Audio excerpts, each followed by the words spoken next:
ที่จังหวัดยโสธรนะคะก็ได้มีการจัดพิธีรำลึก177 ปีเจ้าพระยาบดินทร์เดชายอดนักรบกู่แผ่นดินค่ะที่ค่ายบดินทร์เดชาอำเภอเมืองจังหวัดยโสธรได้มีการจัดพิธีว่างพวงมาล่าและก็บำเพ็ญกุศลอุทิศส่วนกุศลนาอนุสาวรีย์เจ้าพระยาบดินทร์เดชาหรือว่าสิงหเสนีเพื่อล้ำลึกถึงวีรกรรมและก็ความเสียสละของท่าน โดยมีพลโทวีรยุทธรักษิณแม่ทัพภาคที่2เป็นประธานในพิธี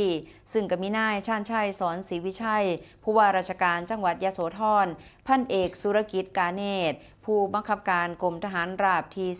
16พร้อมกับหน่วยงานที่เกี่ยวข้องและก็ทายาทตระกูลสิงหเสนีตลอดจนประชาชนเข้าร่วมซึ่งพิธีก็ได้เริ่มด้วยการบวงสรวงตามโบราณประเพณีก่อนที่ผู้ร่วมกิจกรรมก็จะได้ร่วมว่างพวงมาล่าและก็ประกอบพิธีทางศาสนาโดยได้นิมนต์พระสงฆ์เจริญพระพุทธมนต์เพื่ออุทิศส่วนกุศลและก็ความเป็นสิริมงคลแก่กำลังพลและก็ครอบครัวภายในค่ายทั้งนี้เจ้าพระยาบดินทร์เดชาหรือว่าสิงหเสนีเป็นแม่ทัพคนสำคัญในสมัยรัชกาลที่3มีบทบาทในการปกป้องอธิปไตยของชาติและก็สร้างความมั่นคงให้แก่แผ่นดินไทยจนได้รับการยกย่องเป็นวีรบุรุษทางประวัติศาสตร์โดยจังหวัดยโสธรและก็กองทัพได้จัดพิธีรำลึกเป็นประจำทุกปี